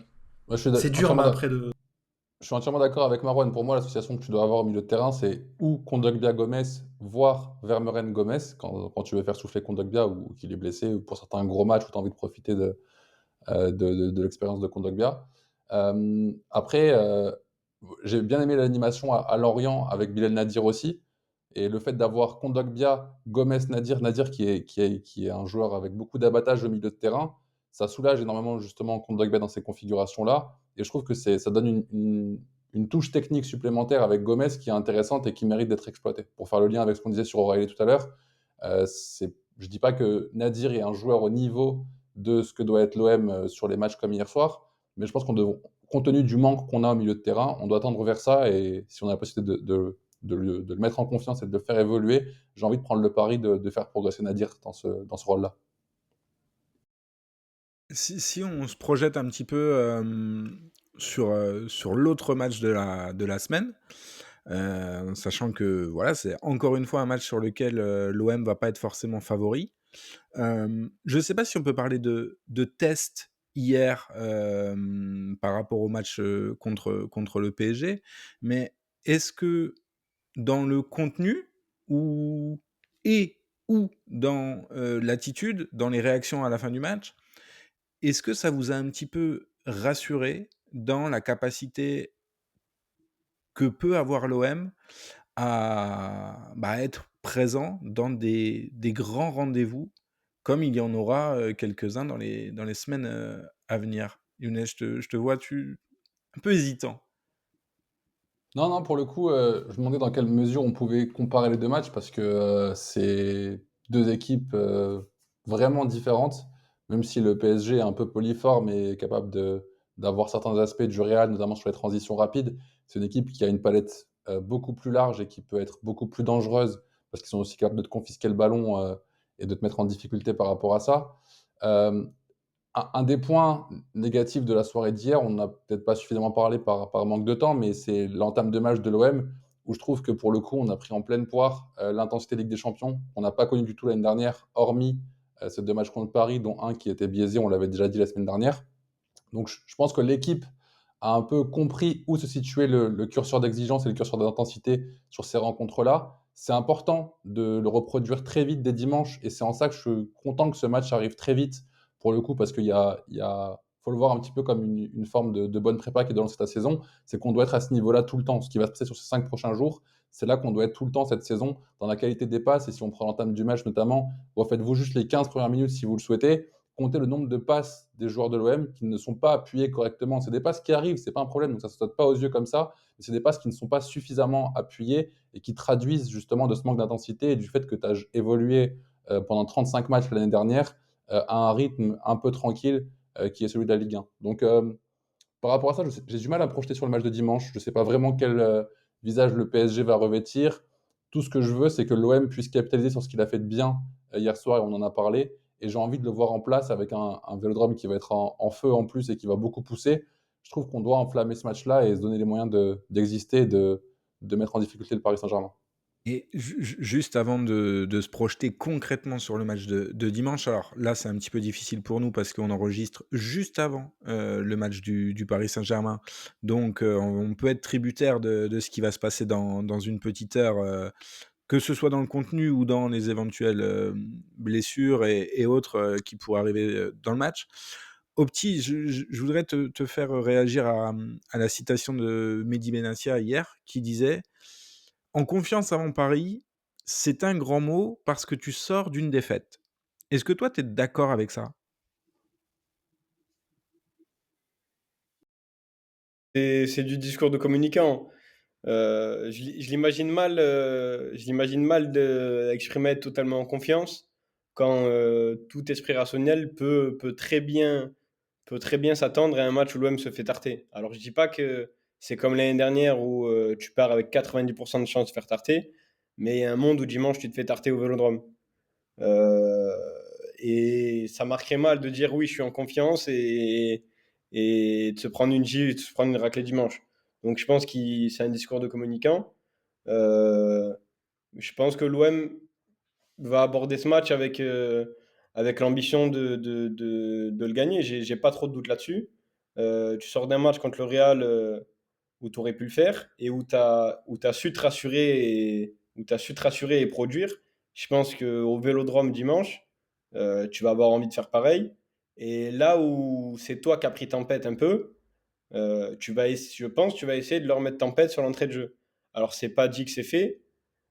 C'est pas parce que tu as la volonté de le faire que tu vas réussir. Parce que tu vas jouer contre l'équipe championne d'Europe en titre, que c'est l'un des paris avec l'une des plus grandes forces collectives qu'on a vues depuis un moment. Mais je pense sincèrement que l'OM va aborder ce match pour marquer le coup. Et il y aura plus d'ambition que ce déplacement à Madrid. Là, ça sera à domicile. Euh, l'entrée de jeu où tu prends tempête toi, j'ai du mal à imaginer. Je pense vraiment que l'OM va essayer d'enflammer le match et que j'ai bon espoir qu'on arrive à le faire. Alors après, est-ce que tu vas te faire punir? Est-ce que quand le match va se rééquilibrer parce que l'entame de match sera passée et que tu auras subi le premier frisson et que l'événement va un peu, la portée de l'événement va un peu se dissiper, c'est une autre question. Mais je pense que l'OM va jouer ce match pour le gagner et va mettre beaucoup plus d'ingrédients que contre Madrid pour le faire. Et justement, je continue de reprendre la déclat de Mehdi qui parle, de ce rapport au Paris Saint-Germain et qui demande plus d'envie et plus de personnalité, encore que ce qu'on a pu voir hier. Est-ce que contre le PSG, alors ma question elle est un peu piquante forcément, mais est-ce que c'est possible d'avoir encore plus d'envie et encore plus de personnalité contre le PSG que tu n'en as et que tu n'as essayé d'en mettre hier à Bernabéu? Oui, oui, oui, non, mais clairement, parce que bon, je pense qu'on a tous en tête, sans revenir en détail là-dessus, l'OM en supériorité numérique qui a été vomitif, hein, simplement hier soir, qui n'a pas pris ses responsabilités. Moi, je pense qu'il y a eu quand même un problème de track, un problème de. En tout cas, moi, j'ai une petite théorie sur le fait que voilà, les joueurs respectent tellement ce que peut leur apporter De Zerbi que parfois ils se laissent posséder par le plan de jeu et qu'ils jouent à contre-nature sur certaines actions. Peut-être que certains ne comprennent pas, peut-être qu'il y a d'autres, peut-être que c'est pas une théorie qui va globaliser l'ensemble des prises de décision des joueurs sur le terrain. D'ailleurs, Mais je pense que, ouais, De Zerbi l'a à moitié dit en conférence de presse en disant: «J'aimerais bien qu'à un moment donné, mes mecs sortent un peu de ce que je leur demande». Qu'en gros, lui-même ne serait pas contre à un moment donné de sortir un peu du carré préconçu et hem et d'amener un peu de folie. Peut-être que son plan à lui ne met pas, ça il n'a pas été jusque-là pour le dire, mais lui a regretté un peu ça. Ce qui est un peu quand même je trouve paradoxal par rapport, au dogme qu'il met sur, beaucoup de phases de jeu. Mais en tout cas, notamment sur la fin de match, en gros, il aurait préféré des fins de match, à la, Tudor Bielsa, un peu, mourir ou vaincre, mais peu importe, plutôt que le semblant de fin de match qu'on a vu hier, exactement. Pas- où tu pas trop enfin, où sur, certaines, images arrêtées, là je les ai pas toutes en tête, mais il y a notamment, à un moment donné, où Greenwood est seul pour déborder à droite et où on lui met pas. Je crois que c'est Egan Riley qui lui met Egan pas. Riley, J'ai ouais. envie de mettre le feu à l'appartement en y pensant. Et ouais, non, ça, par contre, normalement, c'est un hurlement direct devant la télé. Je vais juste tenter une petite métaphore pour illustrer ça, parce que je trouve que c'est un point très intéressant justement sur la méthode des Zerbi, avant de redonner la parole à Marwan pour qu'il finisse son propos. Mais si on prend quelque chose qu'on a tous connu à l'école quand on était petit, quand tu apprenais une poésie, il y avait deux phases dans l'apprentissage de la poésie. C'est le moment où tu la connais par cœur et tu la récites machinalement, et le moment où tu la connais tellement par cœur que tu es capable de mettre la bonne intonation, pardon, au bon moment. Et pour le coup, je pense que c'est ça que Deserbi veut dire dans la conférence de presse à demi-mot, c'est que l'OM doit apprendre à s'affranchir de cette leçon. C'est-à-dire que tu dois tellement maîtriser tes principes de jeu, tellement maîtriser tes situations, que tu dois être capable de savoir quand est-ce que tu vas utiliser l'outil de la possession et mettre en place le build-up, mettre en place les différents schémas de sortie de balle qu'il propose, et quand est-ce qu'au contraire, il faut s'affranchir de ça et aller plus vite et aller droit au but, comme l'emblème de l'OM le dit d'ailleurs. Et ça, je pense que c'est ce qu'on va attendre de cet OM dans l'année 2 du projet. La première année, c'était l'apprentissage, et l'année 2, ça doit être justement la capacité à savoir quand est-ce qu'il est bon d'utiliser ce que les principes du jeu, les principes de jeu pardon, du coach exigent, et quand est-ce qu'il faut s'en affranchir. Si on sort un petit peu des éclats de Mehdi et de Zerbi, on l'avait fait un petit peu la semaine passée, le jeu du futur 11. On peut peut-être essayer de le refaire, cette fois-ci avec un peu plus de certitude, étant donné que... Ah, non? Au petit, non? Ben, honnêtement, moi j'avais un truc que j'aurais pensé immuable sur les 2-3 prochains Vas-y. mois, c'était Medina latéral gauche enfin déjà Medina sur la pelouse. Et honnêtement, quand tu revois le match d'Emerson hier pour la première, le mec il vient, il te dit, moi honnêtement, il est venu me rajouter de la concurrence et je pense qu'il a fait. Déjà, je pense que la titularisation ne sort pas de nulle part. De Zerbi, il est pas fou. Je pense que cette titularisation à Madrid, elle est précédée par une semaine d'entraînement où le mec il devait être en feu parce que le mec, il lui fait pas son baptême de titularisation à l'Olympique de Marseille au Bernabeu si avant ça, il n'y a pas une semaine de travail qui le mérite. Donc moi, Emerson, Mais ça suppose qu'Aguerd soit de retour. hmm, Ce que tu dis, ça suppose qu'Aguerd soit de c'est retour. vrai, ça suppose qu'Aguerd soit de retour, c'est vrai. Je parle du... Protocole commotion, 7 jours. je suis pas très bon, mais 7 ça jours peut minimum. coller. Oui, ça peut coller. 7 jours minimum, je crois, à partir du match précédent. Donc ça prendrait fin, je crois, vendredi. Et je crois qu'il y a un test qui est prévu à ce moment-là pour évaluer si Aguerd pourra disputer ou non le match. Et ça, pour le coup, c'est une grosse inconnue, hein. Si on joue au jeu de la compo, c'est une très très grosse inconnue parce que derrière, si Aguerd est là ou pas, ça peut bouger 2-3 mecs autour de lui. Tu vois. Donc c'est quand même assez compliqué. Max, toi, tu partirais sur quoi, toi? Tiens, tu veux faire le présentateur, mais je vais te lancer dans la boue un petit Ben peu. voilà, moi je fais présentateur parce que je travaille pas. C'est pour ça, j'ai pas du tout aucune idée. Non, mais au gardien, je pense il y aura pas de surprise.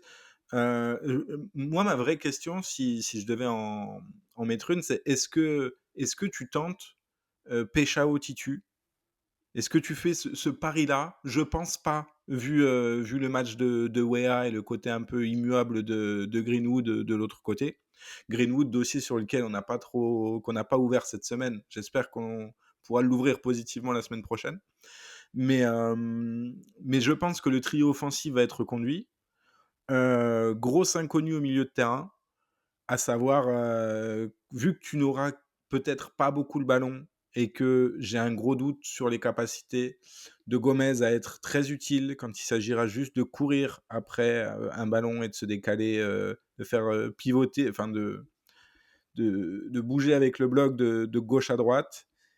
Est-ce que Gomez, qui pourtant pourrait être très utile quand le peu de fois où tu auras peut-être le ballon, sera sur la pelouse.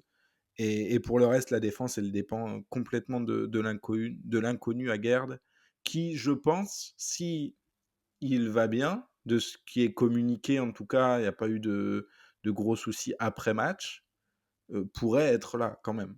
Autant c'était court avec Madrid et avec le côté déplacement, autant là, à J+9, sans trop de soucis, avec un peu de repos. Bon. Je vais prendre l'élan de Marwan en titillant un petit peu Max, mais justement dans cette configuration de match que tu imagines où le PSG a plutôt le ballon et on subit un peu et on court un peu, est-ce que tu ne penses pas que justement Gomez peut être très précieux pour réussir à sortir un peu ces possessions oxygénantes pour l'équipe. Le fait de mettre un peu le pied sur le ballon et de permettre à tout le monde de ne pas juste rester acculé parce que sinon les 90 minutes vont être longues. Et ça soulève également une deuxième question, tant qu'à faire, parce qu'on va te faire parler un petit peu, sinon c'est trop facile. La question du profil de l'attaquant, parce qu'on n'a pas parlé d'Aubameyang non plus hier soir, et je pense qu'il y a pas mal de choses à dire sur son match. Il risque de manquer un peu de vitesse face à Pacho. Est-ce que tu pars avec Guiri du coup? Mais dans cette configuration où le PSG a le ballon, comment tu projettes l'Olympique de Marseille avec ses armes en présence justement pour essayer de leur faire mal? Parce que je trouve que c'est un peu la situation qu'on doit éviter à tout prix, un PSG qui a la main mise sur le ballon.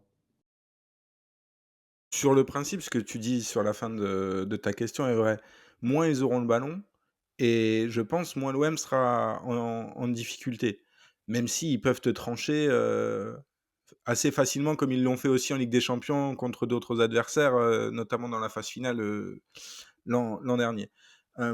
Moi, je mettrais Gomez. Je mettrais Gomez et je mettrais Guiri. Et j'enlèverais sur le principe quelque chose, soit Kondogbia, soit Højbjerg, de préférence Højbjerg et O'Reilly. Dans l'absolu, je pense que là, tu vas avec trop peu d'impact. Avec l'inconnu, est-ce que O'Reilly et impact, ça peut aller dans la même phrase. Mais moi, je mettrais des gens pour justement pouvoir jouer cette transition. Des gens rapides sur les côtés et des gens qui peuvent... on parlait tout à l'heure de la capacité à casser des lignes avec les passes, ce qui n'a pas forcément été toujours le cas hier. Là, tu auras peut-être encore moins de latitude pour le faire dimanche. Je suis très pessimiste dans les matchs contre le PSG. J'ai beaucoup trop subi ces dernières années pour penser revoir un jour ce qu'on a pu voir notamment pendant 90 minutes en Coupe de France il y a quelques années. Mais dans cette peau d'outsider, ou même à domicile, il va falloir peut-être ne pas prendre le premier et faire un peu le dos rond sur un début de match comme hier, en sachant qu'il y aura 24 heures de récup en plus quand même côté OM, contrairement au Paris Saint-Germain. Effectivement, moi je mettrais plutôt des profils pour jouer avec ballon que quelqu'un comme Højbjerg, par exemple, au milieu de terrain, qui va peut-être s'embrouiller au bout de 5 minutes s'il prend un bouillon, mais qui aura pas... alors l'intelligence, c'est un peu dur, mais en tout cas le réflexe de mettre le pied sur la cheville de quelqu'un pour rameuter tout le monde, plutôt qu'à la parole et de faire des grands gestes.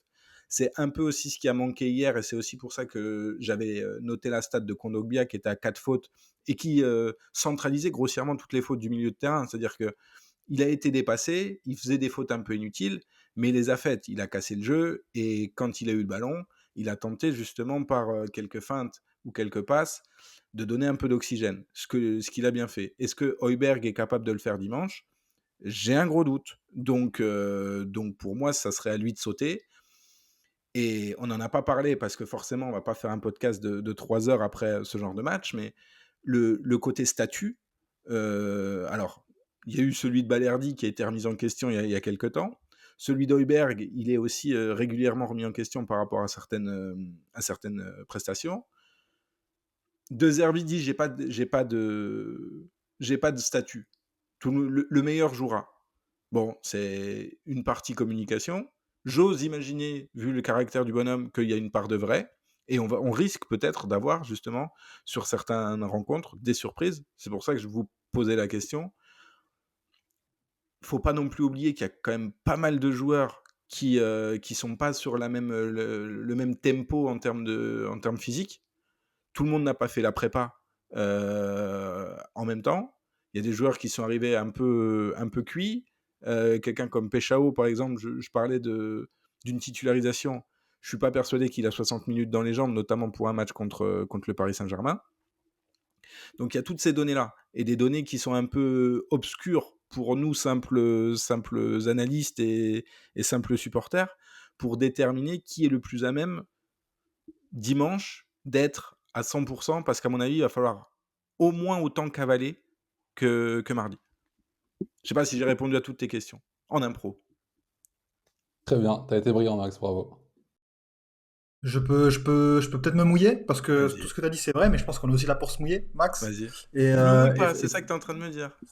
Si, mais en fait, tu Pas as la trop. bonne réflexion. Non, tu as la bonne réflexion, c'est-à-dire qu'en fait tout ce que tu dis c'est vrai. Mais je pense qu'on nous écoute aussi pour qu'on lâche de trois petits noms et qu'on peut-être qu'on se livrera quelques analyses. Mais en fait, on- si on veut être rationnel, on peut pas aller plus loin que ce que tu dis, hein, de notre position. On n'a pas tous les éléments la semaine. Mais par contre, si jamais on doit se mouiller, moi je pense que c'est pas impossible qu'on voit Vermeuren sur le terrain, parce que je pense que De Zerbi l'apprécie beaucoup. Je pense qu'il a un profil qui est intéressant. Je pense qu'il a peut-être des garanties. Je parle d'un duo Kondogbia-Vermeuren, hein, pour que vous compreniez la suite du propos. Je pense aussi qu'il apporte des garanties techniques et dans l'abattage, surtout dans l'abattage, que Gomez, par exemple, peut-être ne pas apporter d'un point de vue défensif, parce qu'il va falloir être mobile contre Neves, Vitinha, potentiellement Fabien Ruiz qui va revenir. Et je pense pas que Højbjerg puisse apporter cette mobilité. Je pense que Kondogbia, défensivement, ça peut être un peu juste pour aller suivre les petits taurillons que sont surtout Neves, Vitinha et Fabien Ruiz qui est exceptionnel devant. Je miserais sur ce duo-là. Pour le coup, Maxime, sur Peshao, moi je pense que potentiellement il peut le lancer à domicile, parce que je soupçonne De Zerbi aussi de kiffer ce type d'opportunité pour lancer des recrues stars. Et je pense que s'il le fait rentrer à la 60e minute contre le Real, c'est potentiellement pour prévoir 90 le week-end contre le PSG, à voir. Derrière, tu as une grosse inconnue quand même, Naïef Aguerd. C'est quand même assez compliqué de se projeter, savoir s'il est là ou pas. Est-ce qu'il s'est entraîné avec le protocole commotion? Je pense pas. Est-ce que du coup il aura le rythme? C'est compliqué à discerner. Je pense que effectivement il va falloir courir beaucoup plus, parce que j'ai regardé les métriques de kilométrage, évidemment ça recontextualisé, etc., etc. Il y a quand même eu certains points d'interrogation, et je trouve aussi notamment sur Aubameyang devant. Aubameyang devant contre des équipes comme le Real Madrid, où finalement bah, l'OM n'a pas l'ascendant territorial, que ce soit dans l'occupation des espaces ou dans la hauteur de la possession, hein. L'OM, je crois, fait 3 fois plus de passes dans son camp que le Real Madrid, malgré le fait d'avoir eu la possession tout le match. Aubameyang a eu du mal à exister dans ce registre-là. Je me demande s'il va être reconduit. Est-ce que Gouiri va pas avoir sa chance en pointe devant pour justement apporter un peu plus de liant, et peut-être dans les duels aussi, même si c'est pas sa principale qualité, pour pouvoir exister et justement faire un peu ce lien défense, milieu de terrain, attaque qu'on a cherché contre le Real Madrid. Il y a quand même beaucoup d'inconnus, et je pense que aussi fort que tu puisses construire contre le Real Madrid, ça ne veut pas dire que tu vas utiliser les mêmes briques pour la suite. Tu vois. Et je pense que le PSG, ça va aussi permettre d'affiner quelques points. Et les plus représentatifs, je pense que ce sera au milieu de terrain. Parce qu'il y a un problème, et je pense que on le voit, quoi. On n'est pas en train de réinventer la roue ici. Et en attaque. Parce que, voilà, peut-être que Aubameyang toute la saison, ça va être un peu juste. Peut-être qu'aussi à gauche, ben voilà, finalement, qu'est-ce qu'on va faire? Douia était excellent. Où est-ce qu'on le repositionne? Parce que je pense pas qu'on l'ait pris pour être titulaire. Et ça va être un match passionnant de ce point de vue-là, parce que pour le coup, il y a énormément de formules qui sont possibles, mais on se dirige quand même vers quelques certitudes, et je pense qu'elles sont exigées à ce stade de la saison. Bah, t'as réclamé qu'on se mouille, alors moi je vais me mouiller, je vais en dire Allez, tous vas-y. les uns après les autres. Je pense qu'il va démarrer Peshao à gauche, Gouiri dans l'axe, Messon à droite. Un milieu avec Gomez, je l'espère, Vermeeren et Kondogbia. Et Emerson, je pense, à gauche. Aguerd, s'il est dispo, ou Medina. Leonardo Balerdi et Benjamin Pavard à droite. Et le gardien, certainement pas Geoffrey Delange.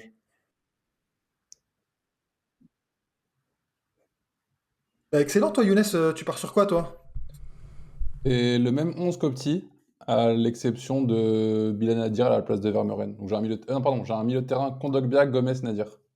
Ouais, Avec Pavard, Balerdi, Aguerd et j'ai mis Medina ou Emerson. En vrai, j'ai pas su mouiller, je sais pas lequel des deux j'ai envie de voir. Les deux me conviennent parfaitement. Après, je pense que c'est. Enfin, on parle en 11, mais dans ces matchs-là, là, on a la chance d'avoir enfin un effectif qui est de qualité et qui est de quantité surtout. Donc je pense qu'il faut vraiment raisonner à 14-15. Tu vois, je prends l'exemple de Peshao. Est-ce qu'il a 80 minutes dans les jambes? Je ne pense pas, mais au moins 60 pour débuter le match, comme vous le disiez. Je vous rejoins sur ça. Je pense que c'est une bonne première pour lui. On a la possibilité de voir Wea dans un rôle de piston aussi, comme il l'a déjà fait, pas forcément en tant qu'ailier, comme c'était le cas hier par exemple. Donc en vrai, je pense que RDZ a pas mal de possibilités. Et de toute façon, on va trouver un 11, c'est une mission à 350 000 euros par mois, donc on va lui laisser ce travail-là. Il le fait très bien pour l'instant et faisons-lui confiance. Si on se projette, alors, vous allez encore me dire, c'est le grand pessimiste de la bande, etc., etc. Mais disons qu'il y a une chance sur 3 pour que, à la fin, dimanche soir, l'OM sorte d'une semaine à 2 défaites.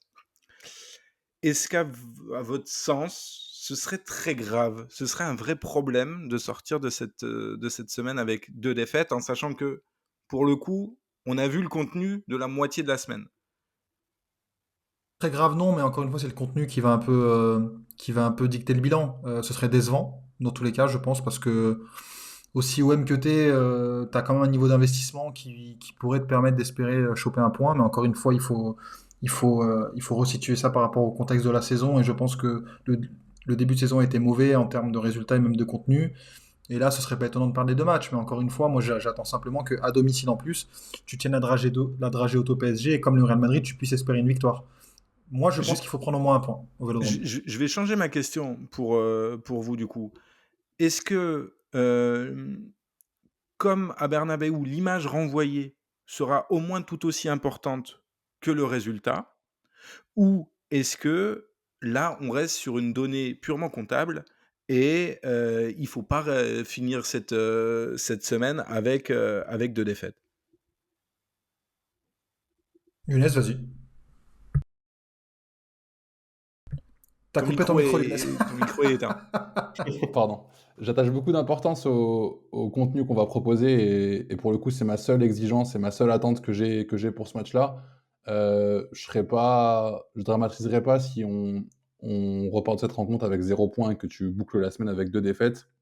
Je pense que les points, on va finir par les prendre si on continue d'être sur ce chemin-là et continue de travailler comme ça. Je m'inquiète pas, on a un calendrier qui a été voulu par les dirigeants avec des rencontres assez difficiles dès le début du championnat. D'ailleurs, c'est une décision qu'on pourrait un petit peu remettre en cause. Je suis pas sûr que ça a été l'idée du siècle. Mais ceci étant fait, je ne serais pas catastrophé si on boucle la semaine avec 2 défaites, à condition que le visage montré soit au moins, voire plus satisfaisant que ce qu'on a eu contre le Madrid hier. Moi, je pense qu'une défaite serait bien moins néfaste qu'une victoire serait bénéfique pour la suite de la saison. C'est-à-dire que là où une défaite, tu nous dis, enfin, à la sortie je vais souvent reprendre ça, mais tu nous dis à la sortie du calendrier il y a 2 mois que la semaine déplacement Real Madrid et réception de PSG, tu prends 0 point. Personne qui au scandale.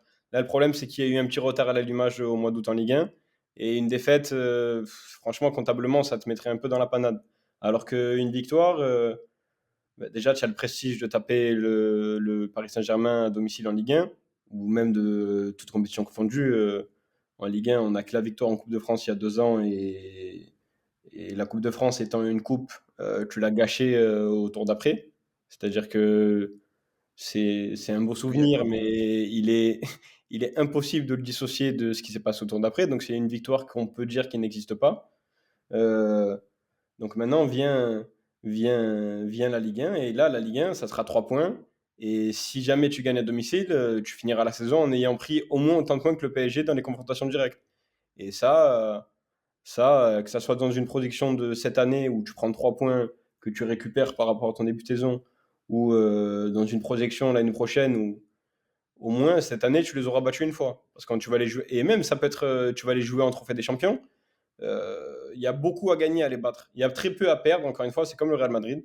Il y a très peu à perdre ce match, mais il y a énormément à gagner. Donc, la semaine dernière, tu disais déjà ça. C'est-à-dire, s'il y a 2 défaites, c'est pas très grave, parce qu'au final, tu es dans la peau d'un outsider 2 fois de suite c'est ça. et tu restes là-dessus. C'est-à-dire, le contenu du Real t'a pas fait un peu dévier de de ce que tu disais la semaine dernière? Ouais, il a peut-être fait un peu grandir mes espoirs, mais ça nous change pas de la peau d'outsider.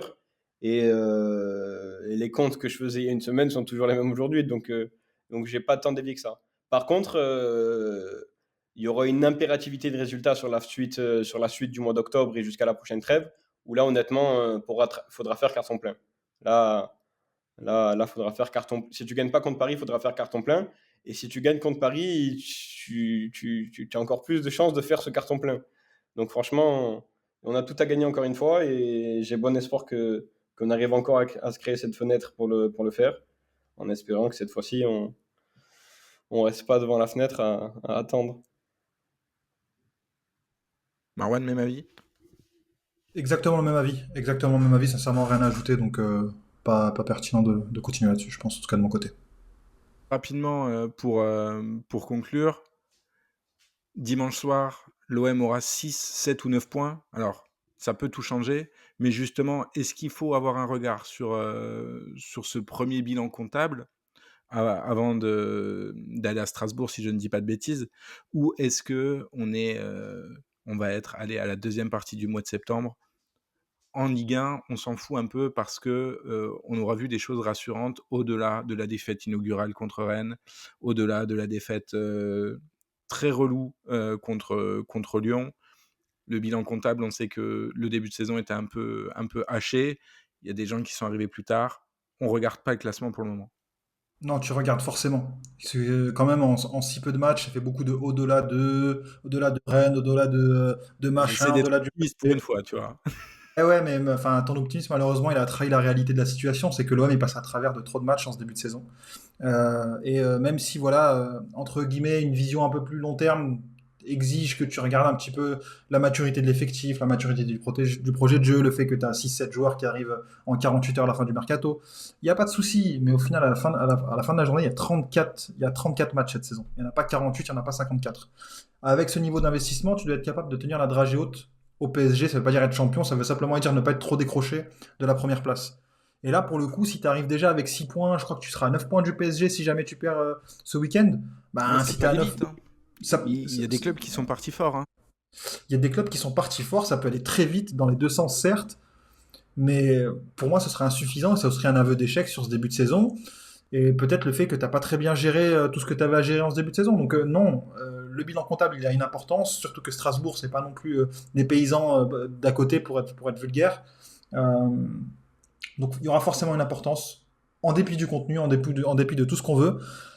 Un championnat, ça se compte et ça s'évalue aussi en termes de nombre de points et relativement à tes concurrents. Et là, pour le coup, tu vas commencer à avoir un petit écart qui va faire que si tu veux revenir, tu vas devoir attendre 1 ou 2 mois avant de recoller à la 2, 3e place. Si jamais tout se passe bien, ce qui est très loin d'être une garantie en général et encore moins avec l'OM. Je vois aucune équipe, ce qui est ça qui me rassure, c'est qu'on se regarde beaucoup parce qu'on parle de l'OM, mais quand tu regardes un petit peu ce qui se passe au début du championnat, je vois très peu d'équipes capables de tenir le rythme de la saison avec autant de consistance pour celles qui ont bien démarré. Ma période et mon seuil de tolérance, pour moi, il s'arrête après le match du PSG, c'est-à-dire que là, je ne suis pas regardant sur le classement jusqu'à dimanche soir. Je me disais pareil sur Brest et ils ont tenu toute la saison en Ligue 1. Ah, Mais est-ce que c'est pas un Lille, moi je les trouve épiphénomène forts. de fou? Oui, mais c'est des c'est des épiphénomènes. one-shots. C'est Mais des ça veut dire one-shots. quoi un épiphénomène? C'est que c'est pas un truc mystique qui nous tombe dessus, tu vois ce que je veux dire? Ah si, Eric C'est- Roy, 3e de Ligue 1, pour moi, c'est mystique. Ça serait qui? Ça serait qui le Brest de cette année, du coup, Marwan, pour toi, par exemple, Non, si tu devais en en voir un? fait, c'est ça le truc, c'est qu'il n'y a pas de Brest, c'est qu'il y a des équipes, pour moi, Lille, je les trouve solides. Lyon, je pense qu'ils ont un contenu suffisamment solide et répétable sur l'ensemble de la saison, même avec un effectif aussi court que vous voulez, il n'y a pas de souci C'est là-dessus. ça. Ah, Mais l'effectif pour de la faire, frappé, Marwan, la vérité. regarde, Et, Bre- et- l'effectif est limité, mais il y a quand même une Ligue 1 qui est de plus en plus inégale et qui te laisse beaucoup plus de matchs faciles qu'auparavant. Les Nice, c'est moins fort qu'avant, mais en même temps, le truc, c'est qu'aujourd'hui, pour les premières places, aujourd'hui, tu n'as plus 4-5 équipes, tu as 8-9 équipes. Et qu'aujourd'hui, par exemple, un Rennes peut se réveiller. Lens avec Pierre Sage, sait-on jamais, mais pour moi, je les trouve tout court. Mais sait-on jamais. Mais Lille, c'est solide. Lyon, c'est quand même solide dans ce début de championnat. Personne ne les voyait faire ces 3 matchs-là. Brest, avec la Ligue des Champions, ils font quand même une saison qui est extrêmement solide. Et ils n'ont pas un effectif à l'époque plus large que ce qu'a Lyon actuellement. Je suis désolé, c'est qu'au bout d'un moment, compter sur les défaillances des autres, c'est loin d'être une garantie de résultat. Surtout quand toi, avec l'Olympique de Marseille, t'es pas une équipe très stable non plus. Donc ça va commencer à faire beaucoup. Et moi, je trouve que par exemple, Lille a l'effectif pour performer sur tous les tableaux. Ah, Lille, je suis Alors peut-être. Non, Lille, je suis Et d'accord. Monaco aussi, même si Monaco, c'est très bien qu'ils sont irréguliers, mais à la fin de la saison, ils sont toujours dans les 3-4.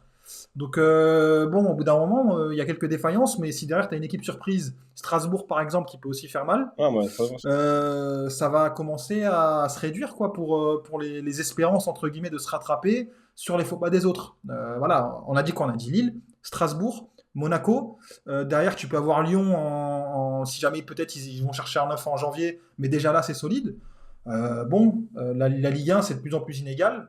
Certes, les gros baissent de niveau, mais les petits aussi. Donc l'écart, mine de rien, il y a quand même des matchs faciles pour certains. Tu vois, c'est moins ténu qu'avant, je trouve. Non, je comprends ton point, et pour le coup, on est d'accord, on situe juste pas le moment à la même période. C'est-à-dire que pour moi, le moment, il commence lundi matin, pour toi, il commence dès aujourd'hui.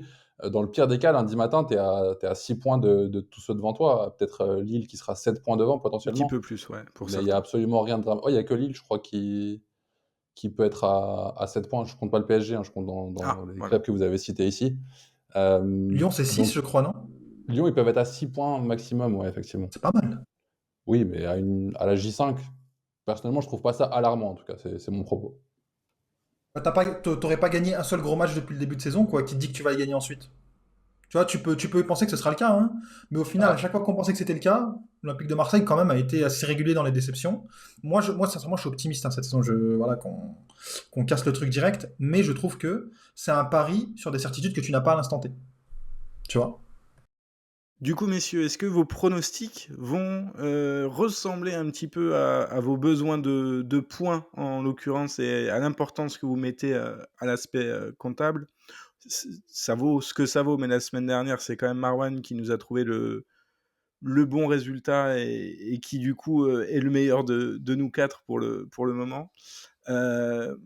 Moi, je vais vous le dire, vous l'avez peut-être déjà compris, mais moi, je vois le Paris Saint-Germain gagner au Vélodrome dimanche.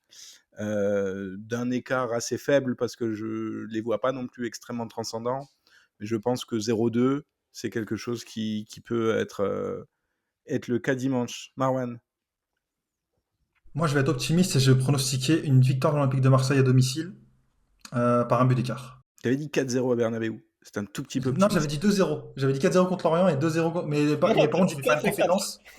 Je vais T'avais faire. dit 2 fois 4-0. Froidement. Ah ouais? Ouais. Froidement. Ah, mais du coup, je vais Exactement. faire une confidence parce que je me sens un peu mal d'être premier. Et en fait, je pensais pas que c'était sérieux, ce jeu de pronostic. Donc, je suis premier, mais en ayant fait des blagues, donc tant mieux. Mais là, par contre, si je dois être sérieux ce week-end, je dirais victoire olympique de Marseille. Bah, je suis sérieux aussi supporter. T'as un PSG décimé.